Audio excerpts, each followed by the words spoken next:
But I always somehow I made it. I made it through to my New Yorkers.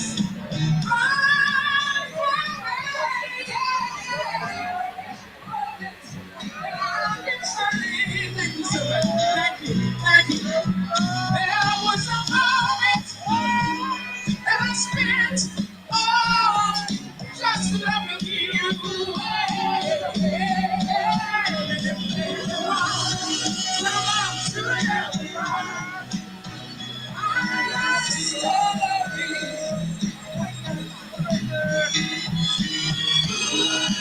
For whatever reason, stay alive.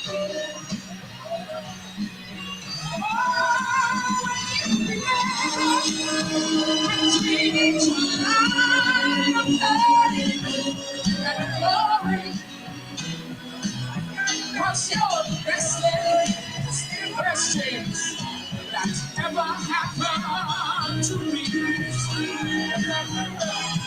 Oh, you're the best thing that ever happened to me.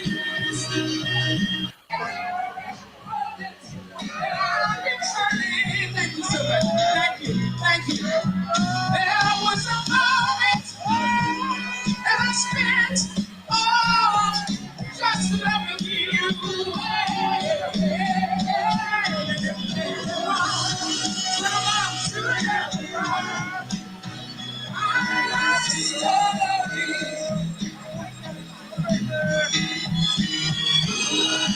For whatever reason, stay alive.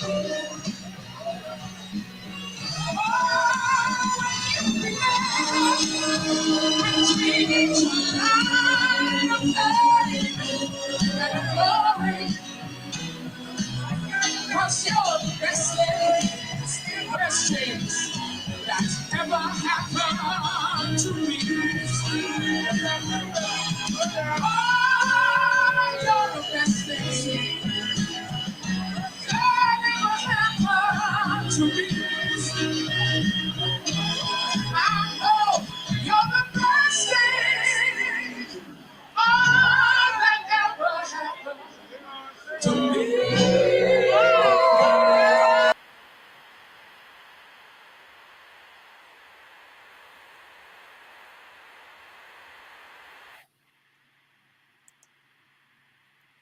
The unmistakable voice of the late, great Pamela Maynard.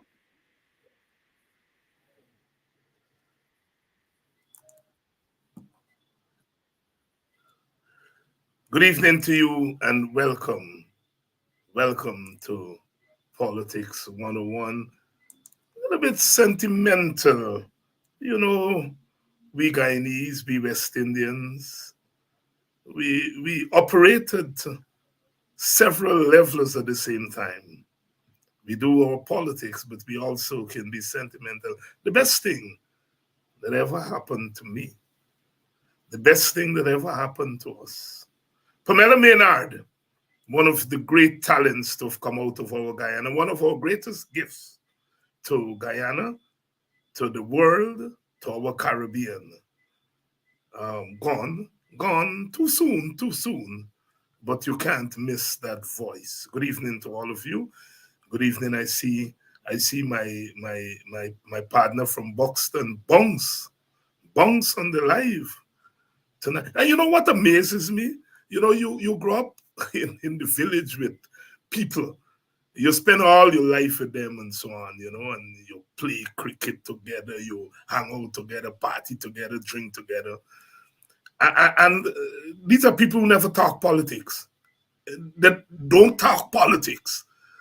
And it takes a show like this for us to really realize how deeply ingrained. I would never believe Bongs is a politics man. Bongs is a cool man. You get the word Bongs, you get the name Bongs. I think he was a run man. And I think it's out of his running.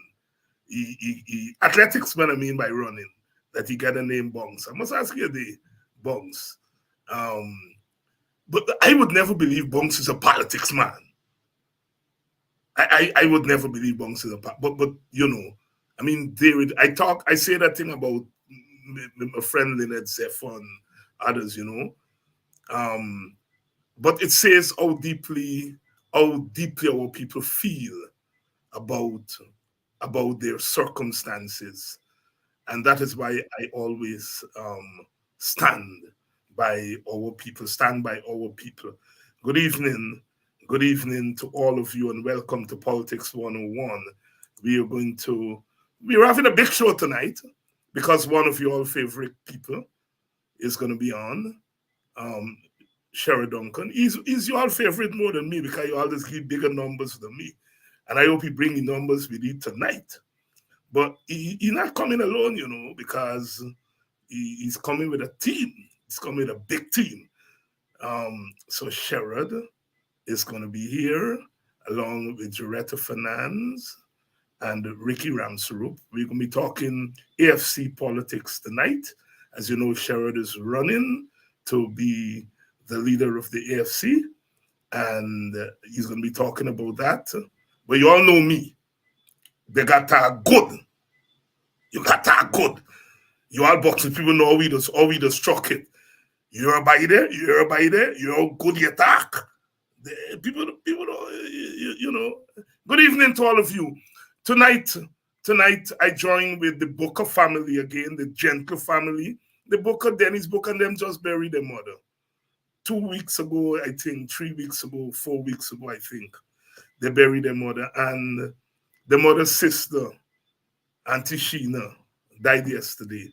So I join with the family in mourning the loss of another family member.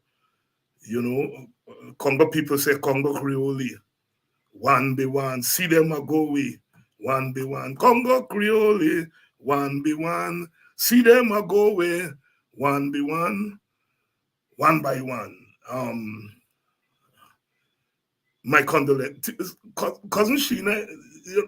You know, every person is a building block of a community. I never see somebody else clean like Auntie Sheena. When you go by Auntie Sheena, she always clean, she bottom always clean. As your nephew Quentin used to say, but if your food drop, you have to dust them off. Auntie Sheena, really wonderful. And make one of the best Marby in boxing. One of the best Marby. But we're going to be talking condolences to the family. Good evening to all of you. Please share the link because we are going to be doing it tonight. We end about stupidness. A special good evening to the people of Hopetown and West Bobbies. I was telling Kedaki, I went to Hopetown on Saturday for funeral. And the number of people who tell me that they just watch Politics 101, I think why does come from the numbers here when the night come is Hopetown alone. So I believe Facebook don't give me the right numbers. All them lady who say, well, the husband they complain first that the wife not cook the dinner early because from Seth McClark they depend that times they depend you and then they go to share it and then they not cook dinner in time. And the ladies they complain they can't get the man them to do nothing in the house because they're behind their phone or their computer at 7 o'clock in the afternoon. Good evening to the wonderful people of Hopetown.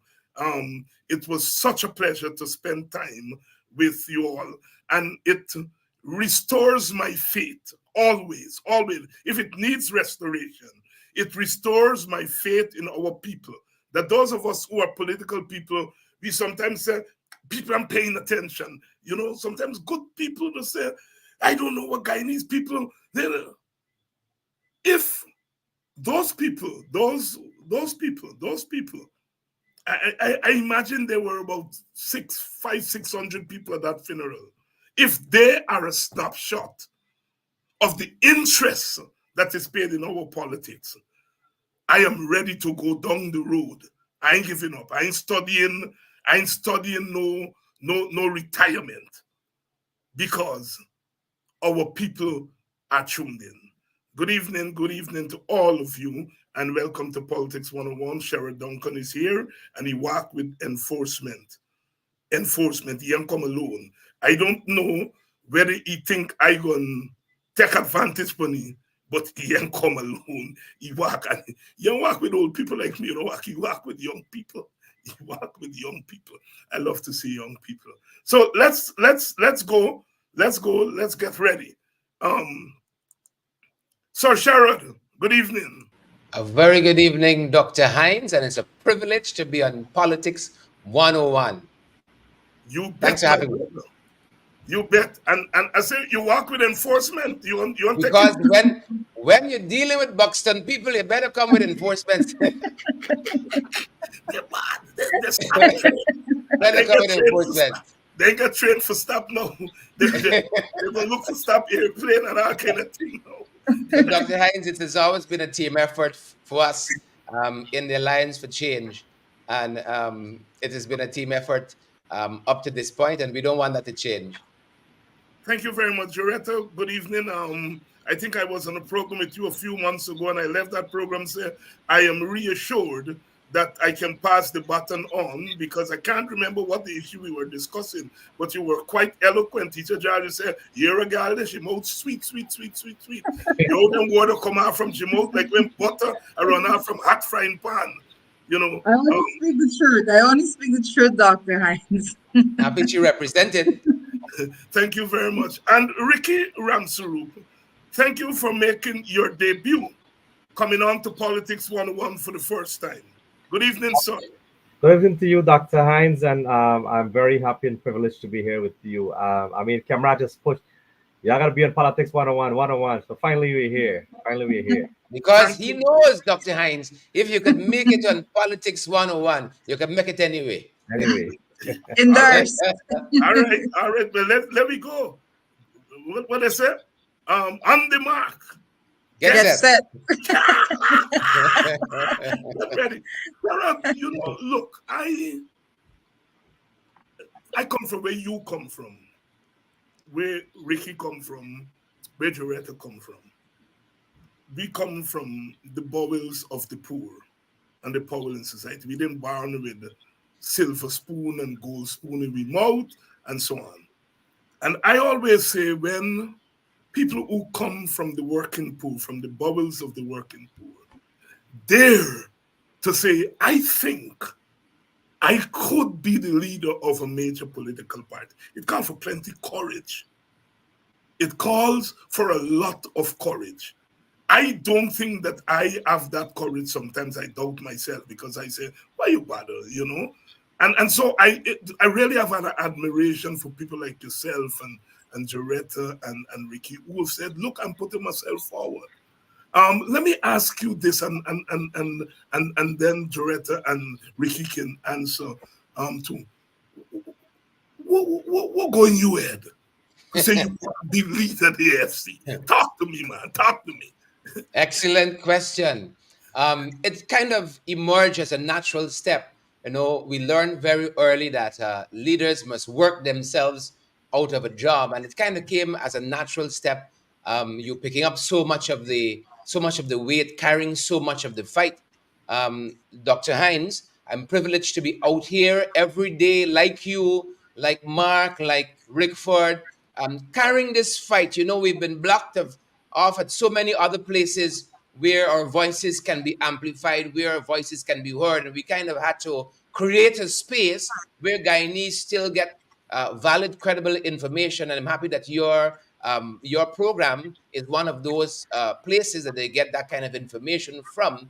And not only being on social media, being on the airwaves day after day, carrying this fight to the People's Progressive Party, the real enemy here, but on the ground as well, talking to my party comrades in some very far-flung places in this country. 2 years ago, at a similar event, the National Conference for the Alliance for Change, I was privileged to be elected overwhelmingly as the General Secretary for a beloved party. And I was very, very concerned with the mandate I was given. I took it very, very seriously that we were going back to the grassroots and talking to our people. 2020 election, was hard, and any political party in 2015 was hard, and the PPP having lost, not having the resources that they wanted and to do things the way they thought fit. We were in a similar position post 2020, and sadly, it was just a couple of us. When I looked at the landscape, lots of the ministers were missing, lots of the heavyweights, the big leaders seem to have been absent, and we just had to kind of full of space. Abraham Lincoln has a fantastic book written about him called Forced into Glory, and we were kind of pushed forward, even if you didn't want to be pushed forward. But if you are interested in people and in being part of the action, never running from a fight, you just found a place, whichever part of the field you were put in, which part of the battle you were put, and you were fighting forward. And that is how I found myself, and had to go to a vast number of places, pulling out party comrades, reassuring them that there was something left to fight for, reinvigorating them, bringing hope to them. Whether it was in Region 9, places like Letem and Karasabai, Tiger Pond, we still need to go further south there. Whether it was Region 1, for instance, I found myself there listening to party comrades in the height of when Venezuela had that referendum.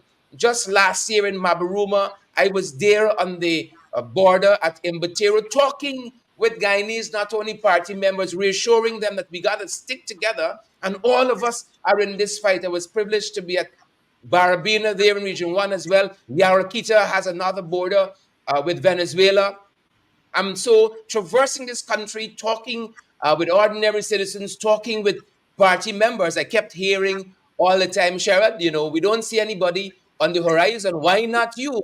And Kemraj has told us a long time that he wants to come off. He thinks he has done what he should have done, and he's ready to go. And, we didn't see anybody on the horizon, and we were the ones out there with Dorita and Ricky and other comrades in our team putting in the work. And, these guys give me the nod. And here I am, privileged to have their confidence for this higher office come Saturday. That's how I got into it, running for leader of the Alliance for Change. Sherrod Duncan here making his pitch to be leader of the Alliance for Change, one of the major political parties in our country. Please share the link and everyone know that tonight is a special night because we have share the live. Share, yeah. Share the live, Dr. Hinds. Live, man. I can't look like you. Dorito, you, in the villages, we would say you barely last your mother features. You're young girl, bright. You're very good at economics. I enjoy listening to your economic analysis and so on. Partly because I jealous.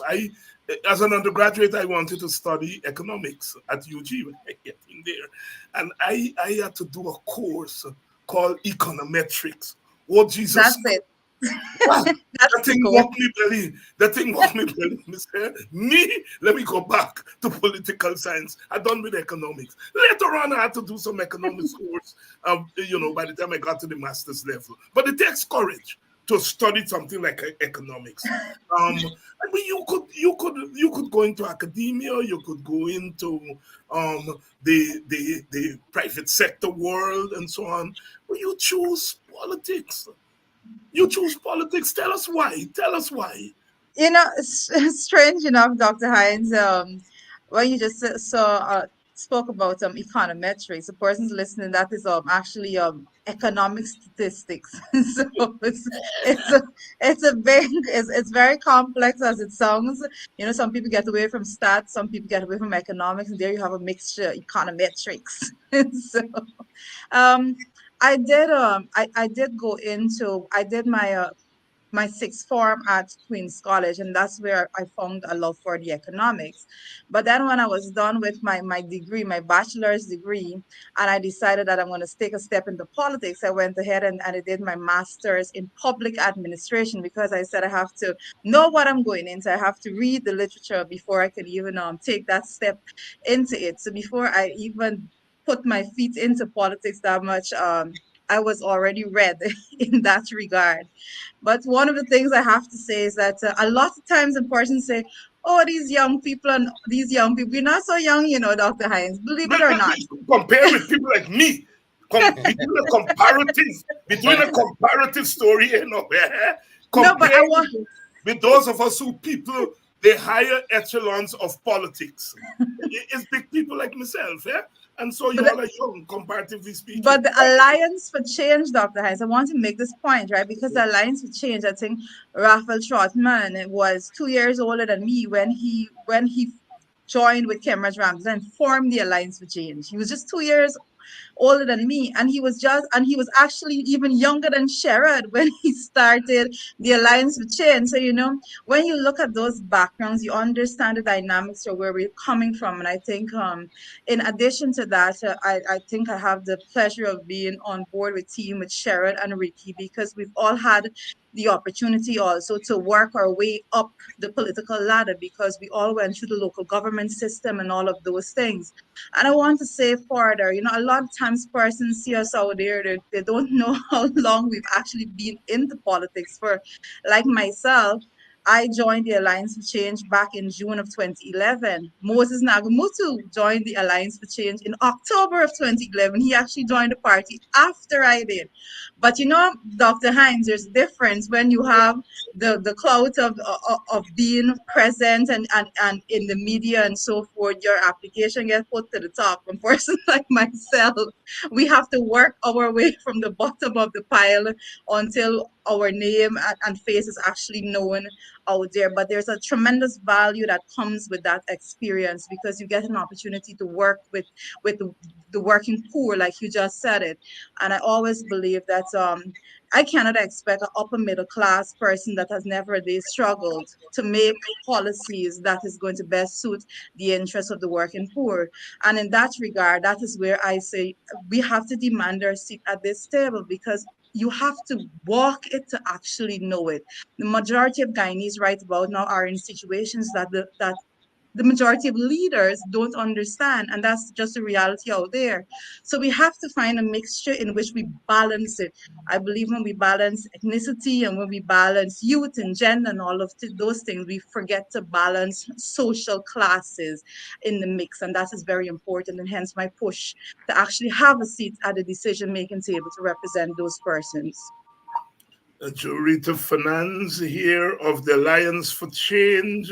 Let me bring in Ricky. Ricky, you know when you come on my program, you can't dodge, On this program, you can't dodge. And here's my Absolutely. question. Here's my question for you, Ricky. You are part of the opposition. We live in an ethnically divided society. Most of the supporters of the government are of your ethnicity. So it means, therefore, you are part of the political divide that don't overwhelmingly look like you. Huh? So you are in, what will you say, a ticklish position. All right? You're in a ticklish. Talk to me as an Indian Guyanese young man. Is part of a party that is coming up against an Indian Guyanese led government that is sometimes can be more severe against people from its own ethnic group that is opposing it. Talk to us about the courage it takes to be an Indian activist um, in an opposition that is overwhelmingly not of Indian ethnicity and against a government that is of your own ethnicity. Talk to me. Thank you very much, Dr. Hines. You give me one of the toughest one here. Ah, good. I was prepared for carrot question, but it's all right. You got Listen, broad shoulders. listen, and I'm happy that you have really brought this question or the dynamics to what you or the what you wanted to hear come out from me, being an East Indian. Um, I started within the PVP, and I spent like about 10 years within their party, and I spent another 10 years in the Alliance with Change. Um, I grew up in the East Indian area, but I grew within two African community, and so it is not easy for when a person like me switch and be like on the opposition side among the bigger fraction, which is the African community. It is tough. Some of the things I can't tell you. They even speak about my wife and my family and everything. So there was a tremendous pressure to do that. But, you know, as Camrad says, and you know he's my mentor, that you have to get a skin of a rhinoceros if you want to be in politics.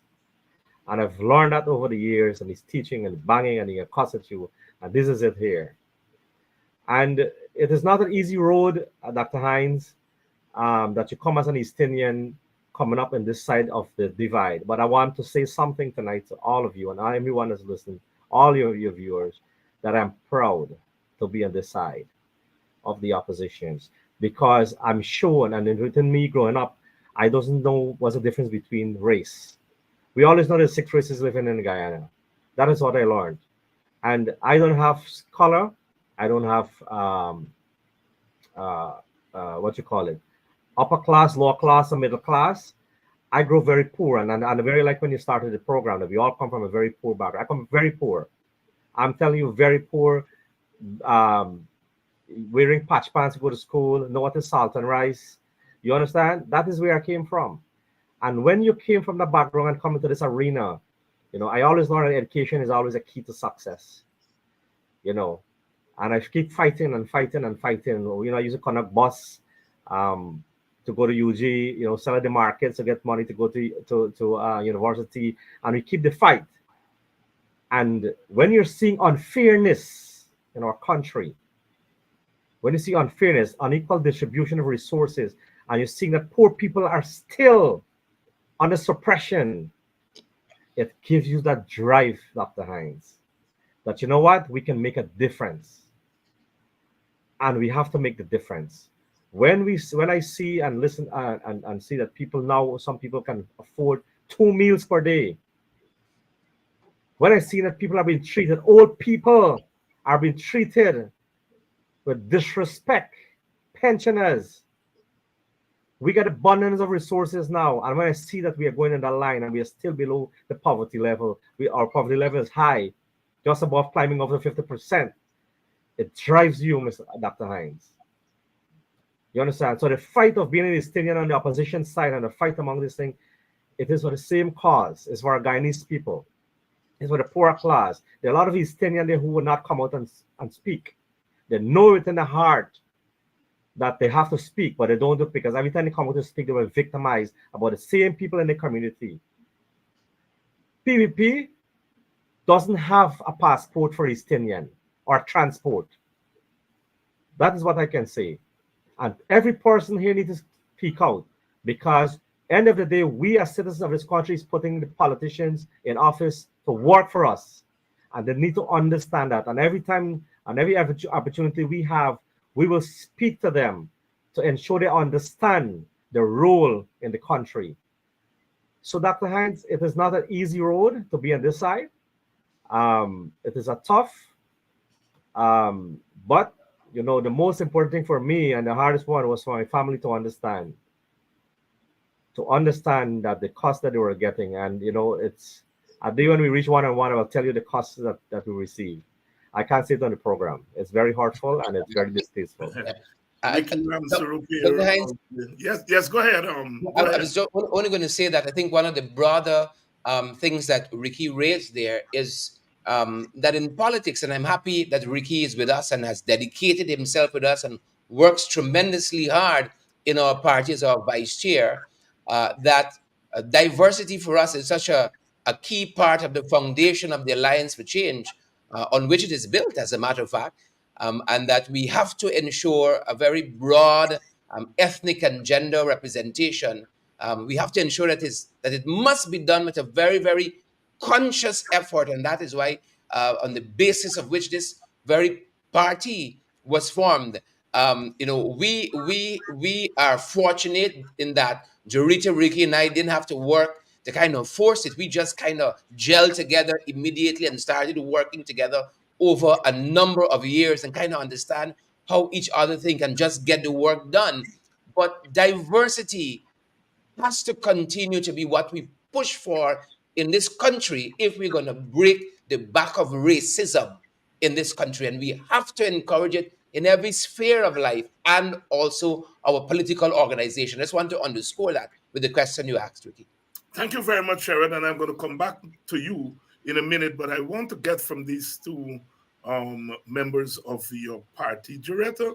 I just want to get it right. I teach in a country that they say you just chop up their name. American people, I already called Jorita about 5 times that I don't say Dr. Hinds.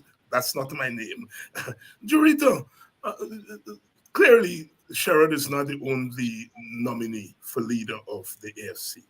So Correct. you must have given some thought as to why you support Sherrod. There must be something deep and abiding that makes you support Sherrod's candidacy. Can you share that with us? And when you finish, Ricky, the same question for you. Why are you supporting Sherrod? For me, it's dedication, a commitment to the cause altogether, selflessness above anything else. Sherrod has shown tremendous selflessness in the work that he's been doing with the Alliance for Change, and I can attest to that. Sometimes he would be the last one to go to bed and the first one up in the morning. We see the messages when we get up. Sometimes he's like, he's up and about, he's getting this done and getting that done. He would be the one that is on the ground. He does not wait for anyone to lead him. He has been leading in his own right throughout the years in the Alliance for Change. I can say from 2020 to now, persons would have known Sherrod because he has been making more of a social media presence during that period. But even prior to that, he was fighting the good fight for persons. He would put out plans and that we need to go to this area and visit these people. And whether or not people show up, he is on the ground and he will go there to represent the people. And that is the type of characteristic we need. We need that level of commitment, that level of dedication, and above all, like I said, selflessness. He is the only person that has exemplifies those characteristics to me that is running for leadership of the party right now. And that is what I can say. Ricky? Thank you very much. Look, Dr. Hinesby said all politics is local. I've worked with and been alongside the Sherrod because as the vice chair, current vice chair of the party, my task really is to ensure that all the groups are function within the different region, all the 10 regions in Guyana. And I've walked the walk with Sherrod, and Sherrod has walked the walk with me. And I've seen that he's ready, willing, and going. He won't go to the distance.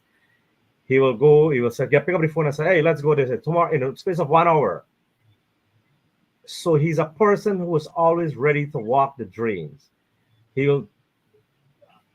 Nothing will hold him back to doing political work that he has to done. Sherrod show that stamina, that zeal, that hardworking person who are willing to go out there for every single square inch of this country. When we said we were going to Venezuela, we were warned not to take a plane to go to Region 1. Next morning, we saw Sherrod in Region 1. What was the Imabamada or what the place name at the borderline there? And we said, Sherrod, what happened? Right? I said, so being with Sherrod, working with him over the last 4 years from Parliament and be alongside him, he has shown the brilliance, the courage, the leadership, the skills, the go get it, the grassroots, the drains, the trenches, everything. He will be there. He shows that he's willing to do it. He's willing to take off his clothes and walk over a trench if it needed to be done. And that is what we need in Guyana. The grassroots, the people need to understand. As I tell you that our poverty level is above 50%. And we have to meet to those people. And Sherrod is willing to walk anytime in this country. So he Sherrod, has.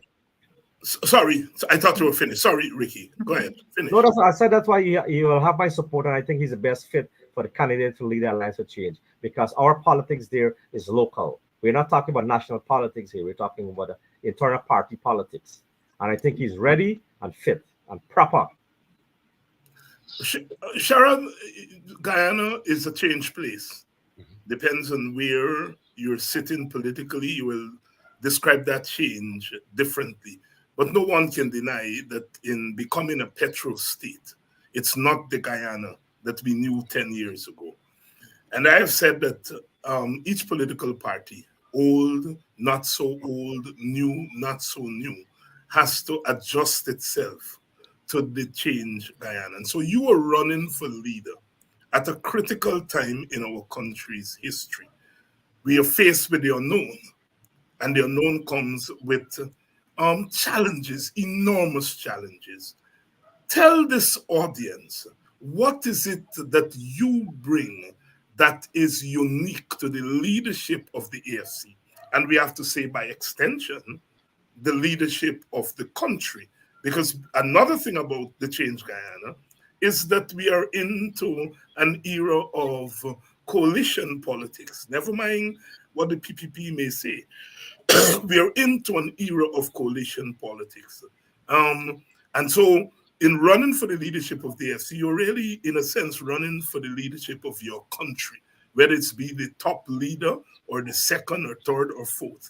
What is it that you bring that is unique to Sherrod Duncan to meet the challenges of this new dispensation that Guyana is entering?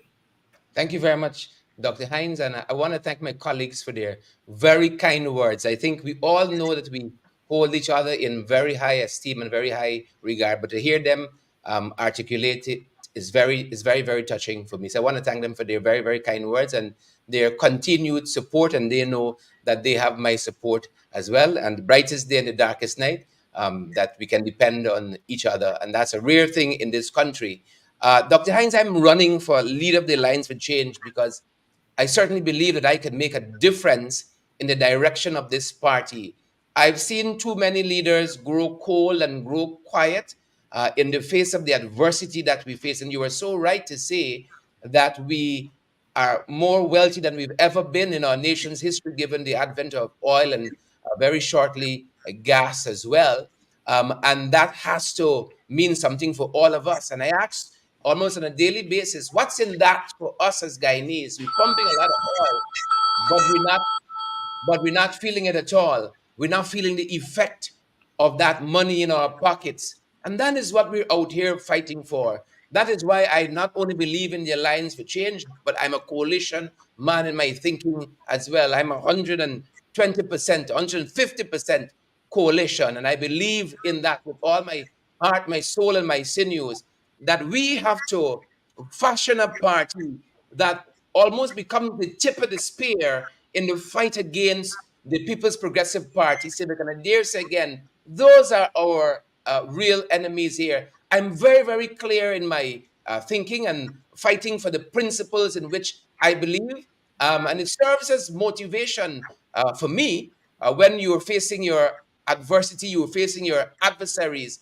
Leaders must never claim principles as an excuse for running from a fight. And I have a unique tendency of running towards whatever the danger is. And that's why I found my way in Imbatiro and Yarakita and other places in this country where a lot of leaders seem to have given up on our people. But a leader has to be a dealer in hope. We don't have the luxury of taking a day off or a night off because, as you said, Dr. Hinds, things are always so fast moving in this country, especially now.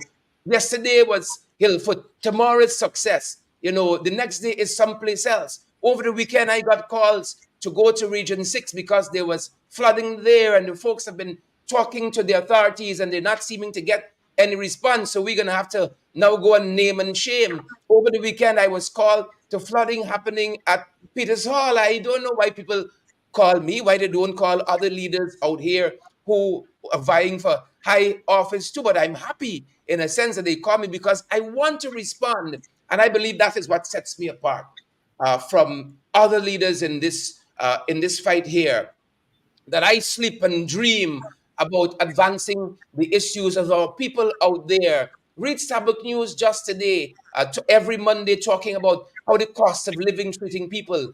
Today was the 81st article, and every single article, 15, 16, 20 persons being interviewed, saying things hard for us. Indian people, indigenous people, Afro-Guyanese, as well, right across the spectrum. That is what motivates me, not to have a day off or a couple of years off, but to keep out here and to keep advancing these issues. I have a very clear sense of where this party should be heading, having been right up there in the leadership over the last 2 years, visiting our membership, visiting with citizens, period, in this country, in each and every region. And I believe if we do a couple of things differently, re-engage our youth, for instance, ensure that our women are playing a meaningful part. Dr. Hinds, you know this more than I do, that women is the backbone of any struggle. And if we as a party, we're not engaging our women, then we're wasting time. If we're not empowering them, then we're wasting time. We cannot just have a party that might look good on paper, but I want to build our groups, and we have been doing that. We have reinvigorated lots of our groups that have gone dead. We now got to take that kind of energy into the diaspora, where some of our groups have kind of fizzed and faded away. But this is the work we must get up every day and want to do. Leading the Alliance for Change is not a part-time job. You have to want to take it on full-time. You want to have to take the bulls by the horn, as it were. And one of the very important things I have learned is that a leader is somebody who has to balance competing interests. And I've learned that over time. And in our own party, you have all of these interests that are at play, and you have to balance them and keep the party moving forward. And I think we were able to do that over the last 2 years. And that is what I want to keep on doing, keep on building our party for this, for a continued presence on the national stage. And I believe in time we're going to work out who is going to lead the opposition in the next regional and general election. But if I don't have a strong party to be able to come to that table and make a meaningful impact when that time comes, well, then we're just wasting time out here. And the PPP are going to continue to ride roughshod over us. And if I'm building at my end, Dr. Hinds, and I believe if you're building at your end, and the other political parties, Mr. Norton's PNCR is building at their end, we all have something to contribute. This is not a process you can parachute in one day and then run away the next. We have to be constantly at it each and every day. And that is the real and surely the price of leadership and being a leader in these times, as you so eloquently articulated, Dr. Hinds. Thank you very much, Sherrod. My apologies. Yes, Jurita, the late Prime Minister of Barbados, Owen Arthur, once said, "It's hell being in the opposition in a winner-take-all system." And I would add to that, it's hell being a third party in a country like Guyana. When you're in the opposition, you don't have perks to give to your members. You don't have, and when you're in a third party, you don't have perks to share around to the members. There's not the promise of 30 seats at the next election, win or lose, that you can promise people to be parliamentarians and so on. And so therefore it is a challenge. It's a challenge leading a party that is in opposition in a winner-take-all system, and leading a third party in a divided society like ours. Talk to us, talk to this audience about what you see as the unique role of the AFC at this particular juncture in our history. You're seeking to lead. I think you're running for the post of chairman, which in That's a sense, correct. huh? That is Yes. correct. Yes, which in a sense is like the deputy leader, the chairman of the party. So it's a tell us what you see as the role of the AFC right now, because after next Friday you will still be in the opposition, right? So in a sense you're seeking to lead a party in opposition and a third party in Guyana. Tell us what is the role you see for your party at this particular junction in our history. Well, first of all, Dr. Hinds, you're absolutely correct as to the level of difficulty it is when it comes to leadership when you are in opposition. And a lot of persons don't understand that when you are in opposition, you have to fight that fight on your own, because like you're saying, there's no perks or anything for you to be able to distribute to persons out there. We go out there and we make representation for persons. And another important thing to note is that I came into Parliament in the opposition role. So at no point in time did I even have the opportunity to sit at the level of Parliament to make representation while I was at on the government side of the house. So this is a struggle that I have taken on from day one. There was never a time in which it was a perk driven path for me. So when it comes to the Alliance for Change, you are absolutely correct. And the Alliance for Change is such a unique party, Dr. Hinds. And I think the diversity that the Alliance for Change is open to is one of the most unique aspects that has kept us alive and moving throughout the years. This year, we're going to have our 19th anniversary as the AFC. And I can tell you that those years are represented because our doors have always been open and our representation has always been for a multi-ethnic society. We are always in representing every facet of society. We are not, and we know that the history of our country, you have been speaking about this for every single program over the years. We know the challenges that comes, particularly like you say, in a winner takes all situation. And because of that, the AFC has been championing the cause over the years and called, particularly when it comes to constitutional reform, in a direction that the amount of power that is concentrated in the executive should not be that way. We have been championing the cause altogether that you must be able to have a coalition government prior, after elections rather, and those Election. are things that would make it so that those are things that would make our democracy stronger. But the AFC at this stage in Guyana, we have to make sure that we go out there and show that our slate is so balanced that persons see diversity not only in ethnicity, but persons see diversity when it comes to the age gap also. Dr. Hines, we had suffered tremendously, and I'm going to say this, we had suffered tremendously by a large section of society not being addressed when we were in office, and we must address those things now. There was not so much effort and emphasis placed on certain sections of society, and because we did not have the representation balance on that slate that it should have been, and that is why I made the comment that I made earlier, that we need to push forward.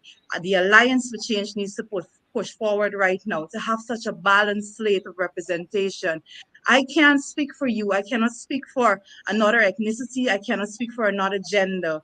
I have to go out there and represent what I know and the paths I have walked. And once the AFC grounds itself and to make sure that we offer that balance level pushing forward, I believe that we are going to be the strongest force. As a third force, we have grown tremendously over the years, and I would want to say at this point in time, the AFC is no longer the AFC that it was in 2015. The AFC is no longer the AFC that it was in 2011. The AFC has been growing tremendously, and one of the things that we are extremely proud of is the amount of young people that have been signing on to the Alliance for Change, and have been welcoming, and we have been encouraging, and more importantly, we have been setting the stage that they have a voice and their voice will not be ignored. So these are some tremendous stages that we need to set. It's a building block, it's an uphill battle altogether, but we are there. We are taking on that task because you and I both know, Dr. Hines, when it comes to the electoral system, when we look at the numbers, it's almost down the middle. So there must be a political party that is there that is going to scoop up all the interests that have been neglected throughout the years of our political history in Guyana. And Yeah. the And rest Dr. century. Hines, Yes, if yes, I can, yes. if I can jump in there Yeah. as well, because I think it's a question that is a realist question, and we are faced with that all the time. You're not in political office. How are you going to help the people? And it's one of the things that we have done, and I don't like to add to people's indignity of being in a system that has them poor, have us underdeveloped in lots of areas, and then you take a big photograph. But when people reach out to us, I'm privileged that I can run robin quickly with Jarita and Ricky and other folks, and we must be able to assist them in meaningful ways, not just throw up your hands and say, "Well, we're not in government, so we can't do anything." And we have to rethink. I am never going to get comfortable being in the opposition. That's why I want to continue to strengthen the AFC so that we can retake government in the shortest possible time. But while we are yet here, while we yet sojourn here, to be able to meet the needs of people in a very real way, I think one of the untapped resources and potential is the community in which we find ourselves in. I think in the community that is predominantly the opposition, there is an economy there, and we have to find ways to tap into that economy to bring relief to our people. Sometimes I tell people, if you have to walk 2 corners down the road to support a brother who you know is going to help you later on, do that. What's the harm in that? I leave a far distance to go and support a supermarket in a particular place, because I know at the end of the day, support is going to be forthcoming from this particular supermarket when the time arises, if a need arises. And so it's not just to throw up our hands and say that we can't do anything, which is what our people have heard for too long. We can be in government and we can provide for them. You're out of government, you can't provide for them. What is the point of it all? And we have to find the ways and means to do that. And I would like to report, Dr. Hinds, that we've already been doing some of that, not turning up to places empty handed. And one of the things that we have to rethink as well is raising funds for political parties, Dr. Hinds, all year round. We just wait till there's an event happening, Hillfoot, for instance, and then we rush in, we try to solicit funds. But we have to fundraise for political parties all year round. Dr. Hinds, you know more than anybody else, you can do these shows for free. Who's paying for your lights? Who's paying for your internet? That has to take fundraising effort to keep it going. And I haven't said this much, but there were times on this journey, Dr. Hinds, where to keep my program going and running efficiently, doing all the things we were doing, hiring a small staff to just keep churning out information so that Guyanese stayed informed while other people, took a sabbatical, was costing me more than the monthly budget for the Alliance for Change. But you had to go out there and you had to raise that if you wanted to stay relevant, if you wanted to keep people informed and keep the PPP on the back foot. How many times, Dr. Hinds, on your very program, you might talk of a bridge, of a street, of a house, of a fence, and then the people gone and they do something? Because this is almost what you have to do. Shame them, let the people know they're not doing anything, and then you see some semblance of a response out of them. But it is the way in which you get things done in this country. If you're not shouting and screaming and, behaving like a mad person, they don't take you seriously. And that is why, we always have to have all the cards on the table. And that is why we're out front here, not taking a day off. So I don't take it when people say, oh, we're in the opposition, so we can't help. Again, I want to underscore that my own humble thinking is that we have a tremendous community out there, but we have not been able to tap in to that community. How did Bernie Sanders raise all of those millions, and Obama and so on?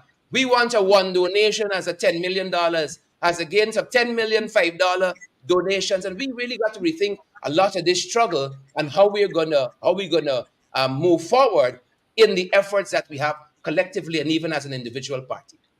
Shara Duncan running for the leader of the Alliance for Change, making a very important point there that we have been stressing, that we have to develop the culture on our side of the political aisle of supporting political causes with our small donation. And I so want to thank all of you who have supported my program, supported Shara's program, and all the other programs with your small donations. We want to say, without you, we could not do what we have been doing for the last 4 to 5 years.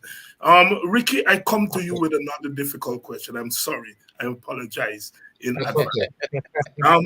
The AFC in 2011 and 2015 contributed the vast majority of the Indian Guyanese votes that led to winning those two elections. And I think the opposition won in 2011, although they didn't win the presidency.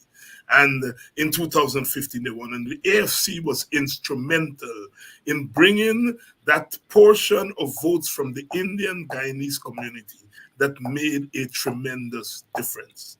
Since then, we have heard that the Indians have gone home back to the PPP. The AFC has no traction in the Indian Guyanese community.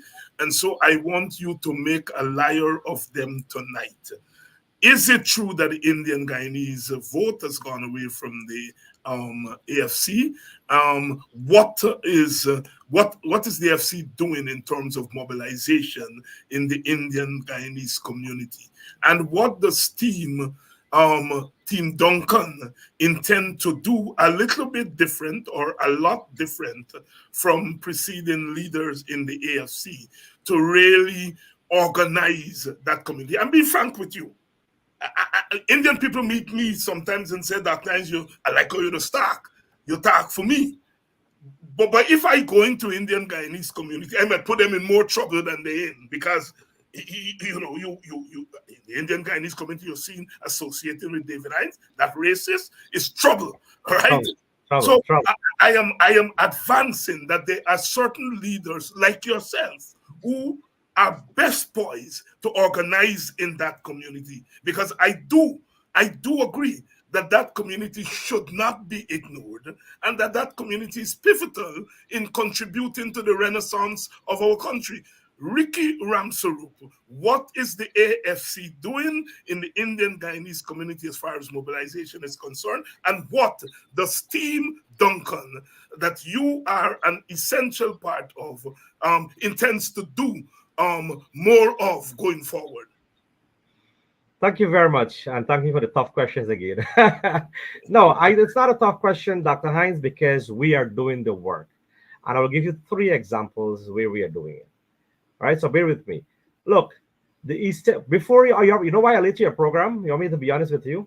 2 East Indian call me. 2 East Indian call me, and I can't come off my phone because you have to listen of the concern. And that's why when Sharon was buzzing my phone, I was hustling to try to get ready to come on the program. Right? 2 of them. Every single day I'm receiving calls. If it's not Messenger, if it's not WhatsApp, if it's not somebody share my number, it's on the public domain now in the as Parliament. People are calling you. They're not going to come in the program here, Dr. Hinds, but they're going to call you individually. This is how the East Indians are, because as you rightfully point out clearly, that if you go in there and you see Dr. Hinds here, there's trouble in the house in there. So we have to know how to tread. It's not as easy as it looks, but when we had problems at leg 1, so I can start from there as one of the example. We went to Wickenham, not leg 1, Wickenham, Antidata. That whole island there is predominantly East Indians. And we walk there and everybody's greeting us, shake our hands. It's a good thing we couldn't eat plenty food. Is everybody inviting me to the house to eat? You hear me? I'm giving you here honest, and anybody can come and tell me that is not true. We went at Wickenham. Then we went to Port Morant 2 times. And we are going again because Sharon told you just now that there was a problem with GWI. I will show you a message in my phone that people are talking about the corruption. I don't even know who the peoples are, but the corruption in that area is there. We went twice there. Bath Settlement. Sharon Duncan was there. We had a team that was there. Team Sharon Duncan was there to bring on the issue.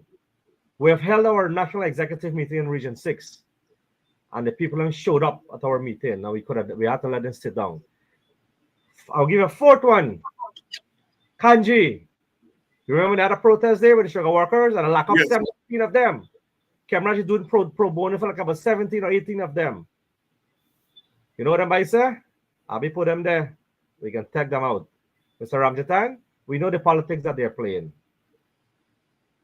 You understand me, Dr. Hinds? And that couple of 4 examples I'm going to tell you. But we here as Team Duncan, as we say, the future is now, because we will walk any community in this country at any time, any day, to ensure that we highlight any issue that people want to raise. And people are free to call us anytime. We have no restrictions. We have no separation of African or East Indian or Armenian villages. We'll go anywhere. We have walked to all the regions already in this country, and we'll go again. We have no regards, no, what do you call it? I'm running out of words. We have no regards to where we're going, but we're going to go anybody who wants to reach and talk with us. There are several, and to be honest with you, Dr. Hinds, there are about 3 meetings already planned, and I'm talking bottom-house meetings. You understand? At East Indian community areas. I wouldn't tell you where they are, but when it happens, I will tell you. That's right. Sharon, Dr. you Hines, I would love to add.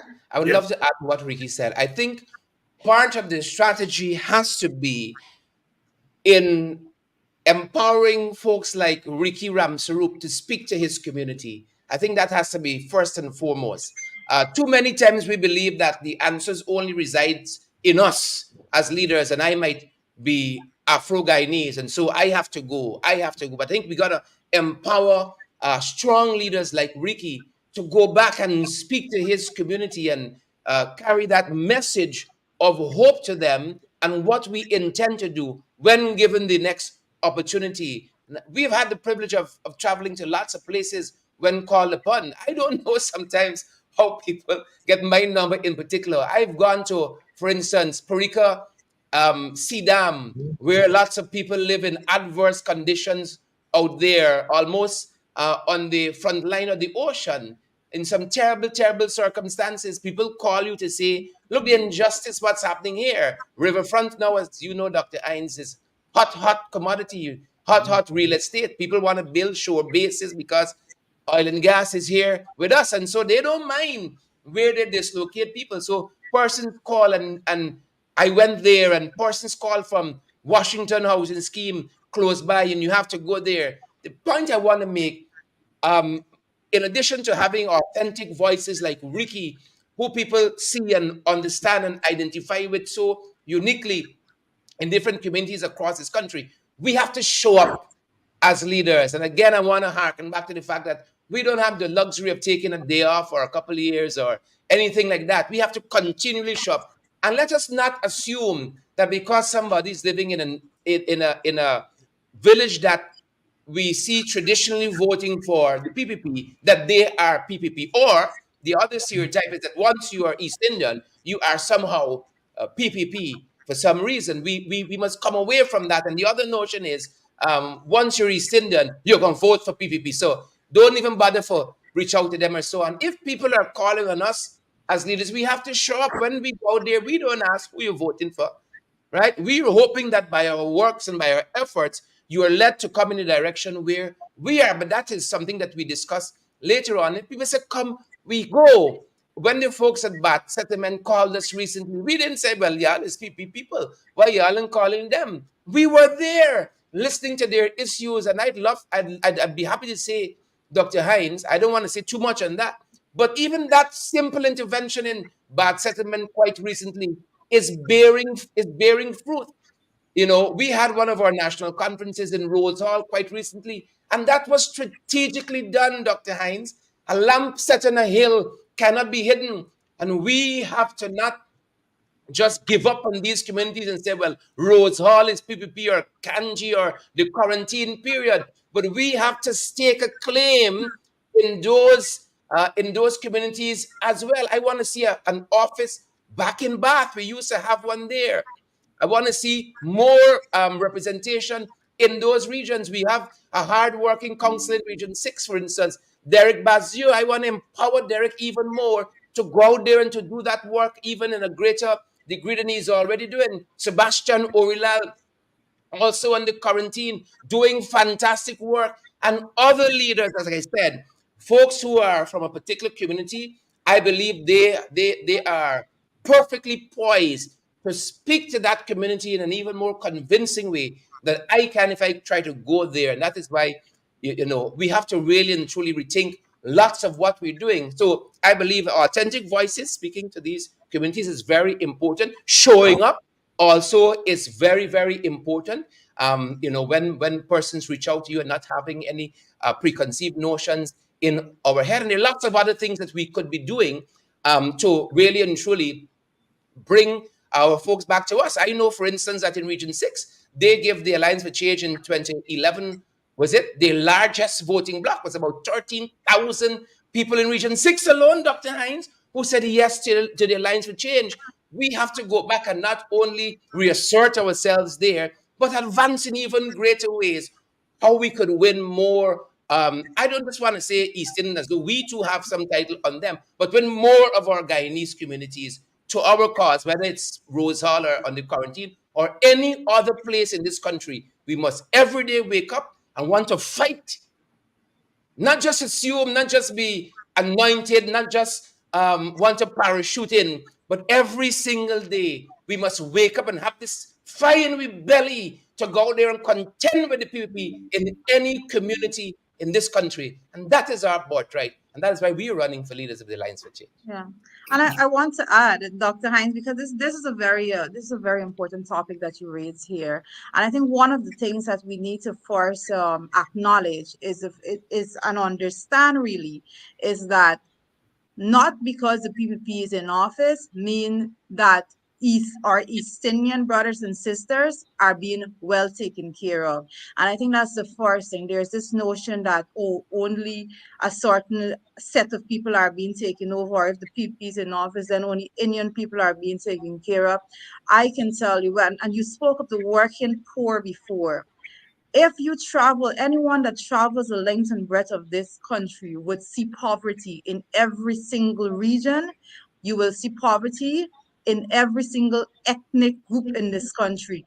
East Indian people are not exempted. When we speak about persons having difficulties in feeding their families, a large portion of those people are East Indian people. If you go up to Borby, certain parts there, you would not believe the level of poverty that are being faced by our Indian brothers and sisters there also. But I want to add this, Dr. Hinds, that a lot of what we face, even at the level of the opposition, is that when East Indian representatives and East Indian leaders come forward, they not only face the blunt attacks of the PPP, but then they are further attacked within the political parties that they are now fighting to represent their people in. So we will have persons with it, even in the opposition.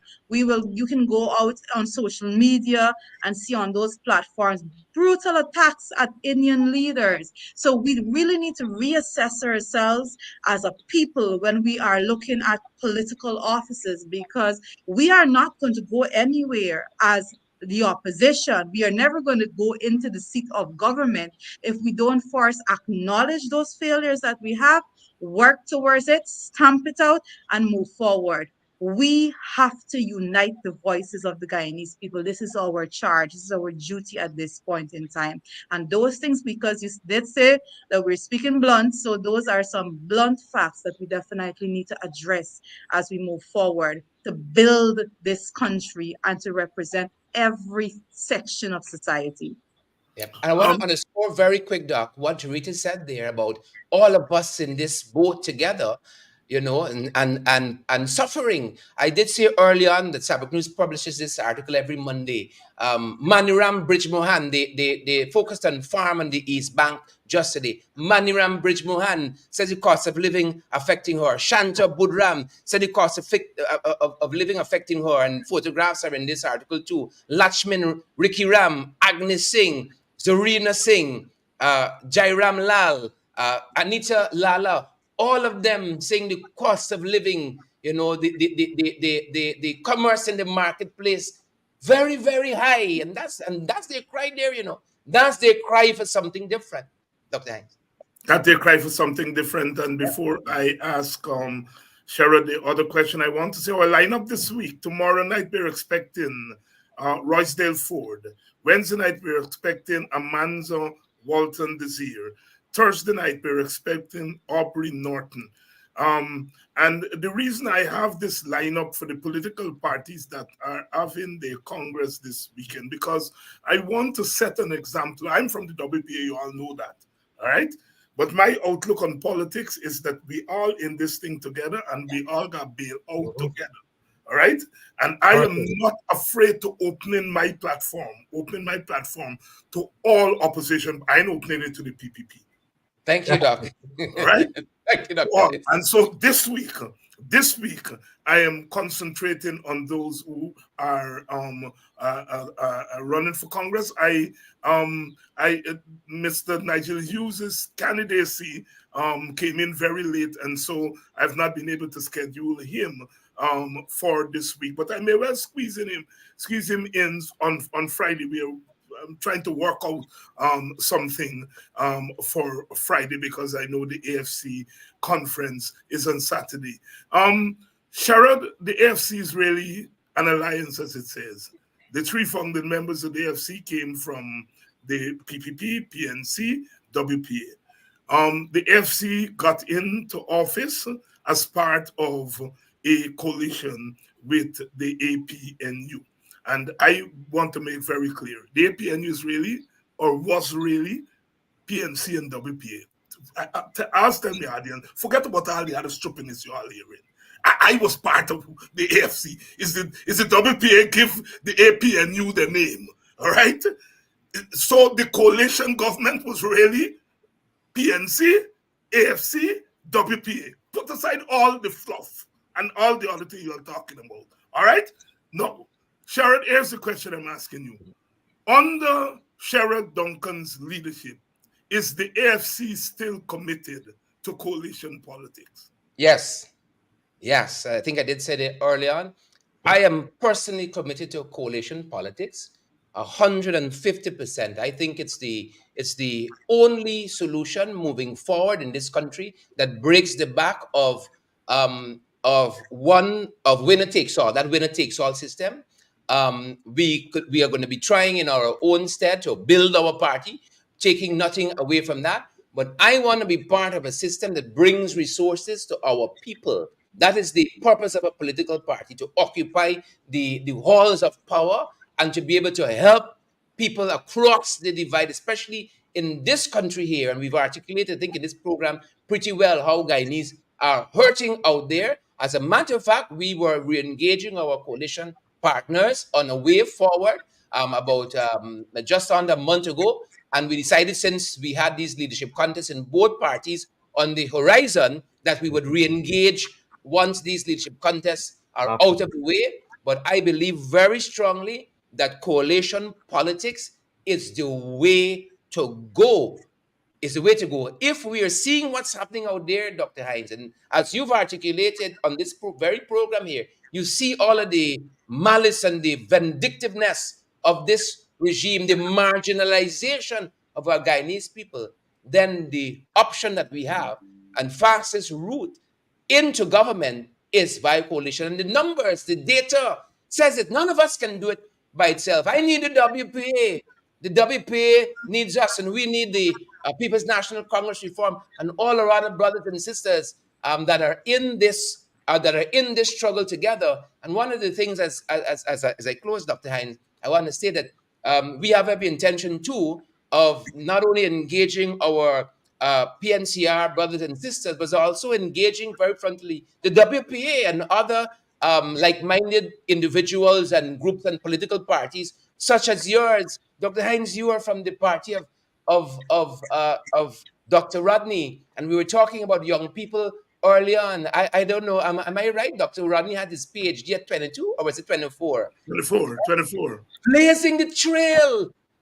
Blazing the trail, and just by dint of his intellect and thinking, writing so beautifully how Europe undeveloped Africa, grounding with the blood, so many, that is where all of that comes from. And we must continue to empower our young people, empower our youth, empower our women, and unleash them on this country. If we think that being young is a barrier to political office, I think we're heading in the wrong direction as a country. And so it will take all of us, you, Dr. Hinds, and us, and the PNCR, and all the other persons who name themselves in this opposition, individuals and entities, NGOs alike, that broad coalition, not only a political coalition, but also a civil, social groupings. We have to coalesce, and I think it will take all of us to beat back the dark forces that is the People's Progressive Party in this country. And those are the real enemies, and I hope we keep that in the forefront of our thinking. Very good evening to Dennis Atwell watching us this evening. Nothing but love Dennis, for you. Good evening, Dennis. I know there's a whole FC man. Ricky and Jorette, anything you want to weigh in on the question of coalition politics? Yeah, and I'm happy that you brought that topic there, and I want you to make that consistent on and all your colleagues that's coming up in the future during the course of the week. Um, Look, you cannot speak about a unified country if you don't speak coalition. That fluff about one Guyana is just a fluff. You understand me? It is just a name there to say one Guyana. It's one You have set of people. yes, one set of people. That's what's probably what it means. But a coalition politics has an inclusion for all. And as Sharad pointed clearly that we have on our agenda to be speaking to all the others party and to hear their views and what they are thinking and to see how we work together on common grounds. And that is what is important. Why coalition politics is the way forward. And the AFC as a party that's when it's birthed, um, it won in 2000. I think it was six, 5 seat. One was robbed.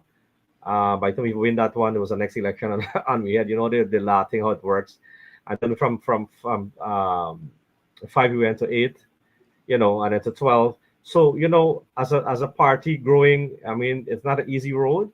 WP has been long in the fight way before us, but I said it's all about fight and coming together. And I think coalition politics, it is the way forward. And our young ones, it is such amazing that when the question came up among ourselves, what you guys gonna do for the future of this country if coalition is politics forward? And all we said yes. Jurita? Well, Dr. Hinds, I guess I'm going to go from the more technical perspective because coalition politics is actually necessary at this point. And you and I would both know that the Constitution of Guyana does not make way for any other arrangement at this point than coalition politics if we actually intend to topple the regime that is in power right now. So it's not just a question of whether or not we want this, but it's a necessity for us to move forward as a country because of the constitution that we're working with. We have spoken tremendously about having constitutional reform. This is something that the AFC has spoken about. We have had various leaders within the Alliance for Change. I can reference Moses Nagamoto at this point that spoke tremendously when it comes to having a government of national unity because recognition must be given that our country cannot move forward, that when one set of people is in power, then a section of society feels that they are being disenfranchised. So at this level, this stage of politics that we're looking at, it is a necessity for us to have coalition government. And what we definitely need to have a commitment from, I believe, from all the parties that decides to collate is for us to actually aggressively look at constitutional reform. That is necessary for us to move forward in that path also. But my commitment to coalition politics is there. It has always been there. And I am equally committed when it comes to constitutional reform. I believe that political party should be given the opportunity to actually go to the polls on their own in the future and test their strength individually and have that opportunity to have a coalition after elections have been completed. So those are the aims that we need right now. So we have to work together. We have to have binding principles. And I believe that at this stage of our political careers, and I believe this stage of politics in Guyana, all of the political parties that are basically going to be in opposition benches if they run on their own should have that understanding and commitment to the cause so that when we unify our voices and in turn unify our votes at the end of the day and get to office, we will aggressively look towards constitutional reform and have that fixed immediately. And as we wind down our program, Ricky, your closing thoughts, then Jurita, and then Sherrod will close us out for the evening. Thank you very much, Dr. Hines. I want to say, I want to thank you very much for having us on this program, Politics 101. And I would love to be back to share my youthful views and my views as to where our, almost 70% of our country now will be the youths that we involve in our country. We want to see, talk about what policies are good for them, giving all this wealth that is coming, what are the plans we have as our young leader coming up now in the political arena. We want to share some of that with your viewers to let them know where we're thinking because we came from the drain. We know where we have to go and we know what is necessary because to be honest with you, if we were ambitious enough, we could all be out of the country doing other things around the world. But we stuck here and we stood here and we stayed in Guyana. Some of the opportunity that came my way personally that I could have gone a long time ago. But patriotism is so important for us, and our beloved country is a beautiful country. And it is, and I know once it is placed in our hand, we'll try our utmost best to ensure that we serve Guyana. Jarito? Well, my final words would be first of all, thank you for having us on the program this evening, allowing us to share our voice, our perspective all together.